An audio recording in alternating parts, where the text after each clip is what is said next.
मैं जब भी इंस्टाग्राम ओपन कर रहा हूँ मुझे 100 में से 200 रील्स तो अनंत अंबानी की वेडिंग की आ रही है। एक बार तो मैं कंफ्यूज हो गया कि पक्का इंस्टाग्राम ही ओपन कर रहा हूँ या अंबानी ग्राम। फिर बाद में समझ आया कि अंबानी परिवार है तो कुछ भी संभव है, क्योंकि मुकेश अंबानी ने सिर्फ नाचने के लिए 52 करोड़ रुपए देकर इस महिला को बुलाया है और इसने सिर्फ नाचने के नाम पर हक दिया। इसे 52 करोड़ रुपए देने से अच्छा अगर राकेश सावंत को बुलाते तो 52 रुपए में भी आ जाती। Emotional damage. अंबानी जी नमस्ते, आपने मुझे शादी में क्यों नहीं बुलाया? आपको पता है कि अगर आप मुझे बुलाते तो मैं फ्लोर तोड़ देती, कुर्सियां तोड़ देती। अरे दूसरे ग्रह से आई प्रजाति, तेरी इन्हीं हरकतों के कारण तुझे बुलाया नहीं अंबानी ने। एक तो तुझे कुछ घंटा पता नहीं क्योंकि उसकी शादी नहीं थी, उसकी वेडिंग थी। और सुन, उसकी वेडिंग पे जाना था, वेल्डिंग के दुकान पर नहीं जो तू टेबल चेयर तोड़ने की बात कर रही है। और मेरी एक बात सुन ले, सबसे पहले तुझे हॉस्पिटल में जाने की जरूरत है, वेडिंग पे नहीं, क्योंकि तेरा जो स्क्रू ढीला है उसे पहले टाइट करके आ।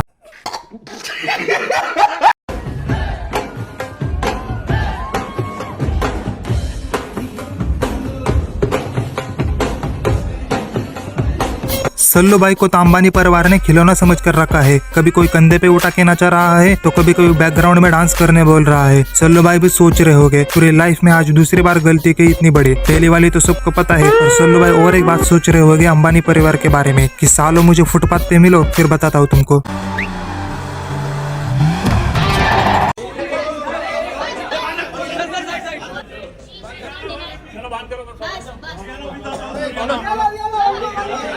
पर कुछ भी कहो, रिहाना दिल की बड़ी अच्छी है, सबके साथ फोटो ली, किसी को भी इग्नोर नहीं किया। वरना बॉलीवुड के कुछ लुच्चे लफंगे ऐसे अकड़ दिखा के भागते हैं जैसे इनके मुंह पे किसी ने पाद के भागा हो। अबे सालों कुछ सीखो इससे। इन कैमरामैन को तो आज मजा ही आ गया होगा, क्योंकि इस तरह पहली बार किसी ने कंधे पे हाथ डाल के फोटो ली। कैमरामैन बोल रहे होंगे आज हमारा दिन है। मौसम तो ऐसा लग रहा है दिल गार्डन गार्डन हो रहा है, बहुत मजा आ रहा है यहाँ पे। अब कुछ लोगों को लग रहा होगा कि यार अंबानी ने तो 52 करोड़ रुपए वेस्ट किए, क्या है इसमें। उनको मैं बताना चाहता हूँ ये वही औरत है जिसने कुछ सालों पहले बोला था कि इंडिया गरीब देश है, इतना ऑफर नहीं कर पाएगा। पर अंबानी ने इसे इंडिया में नचा के इसकी औकात दिखा दी।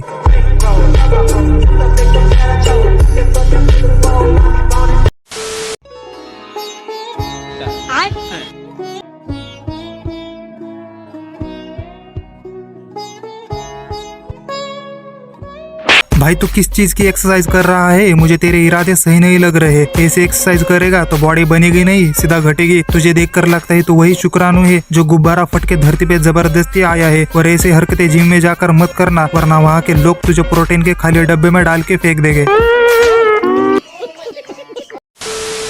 सो गाइस, ये 500 का नोट आपने तो कभी देखा नहीं होगा। अबे साले। अच्छा तो ये 500 का नोट है, मुझे तो पता ही नहीं था। इतने दिन से मैं खामखा परेशान हो गया था। अच्छा हुआ तुमने बताया, मैं तो इसे गांधी जी का आधार कार्ड समझ रहा था, लेकिन सोच रहा था कि यार गांधी जी का आधार कार्ड इतना पतला क्यों है।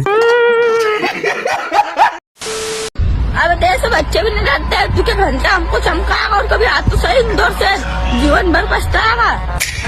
पढ़ाई लिखाई में ध्यान लगाओ, IAS बनो और देश को संभालो। अरे बच्चे पहले बोलना तो सीख ठीक से, फिर एटीट्यूड वाले रील बना। तेरी रील जब मैंने 50 बार देखी तब मुझे समझ आया कि तू क्या बोल रहा है। और सुन, मुझे पता है तू एक बार में तो ये डायलॉग बोल नहीं पाया होगा, पक्का 2-4 घंटे लगाए होंगे। तो 2-4 घंटों में तेरा डायपर गंदा हुआ होगा, तो जा जल्दी चेंज करके आ।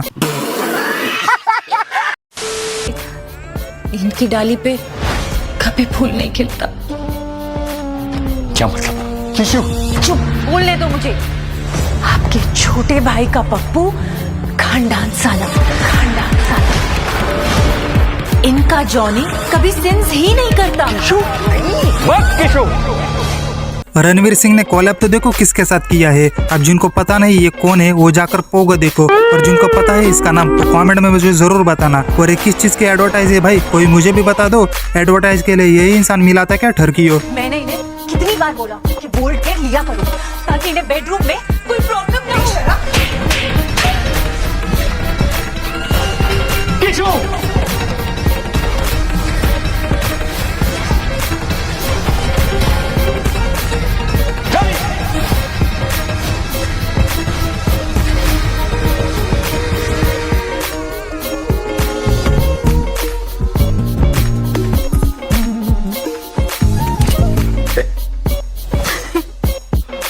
किशो, तुम ठीक हो?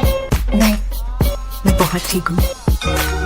ये सब क्या देखना पड़ रहा है? और इस ऐड की स्क्रिप्ट किसने लिखी है बे? स्क्रिप्ट सुनकर लग रहा है पक्का इस भाई के मूवी की जो स्क्रिप्ट लिखता है पक्का उसी के लिखी हुई स्क्रिप्ट है। अब ये किसने बोला? तुझे कैसे मालूम इसके स्क्रिप्ट के बारे में? समझ रहे हो? समझ रहे हो आप? समझ रहे हो ना?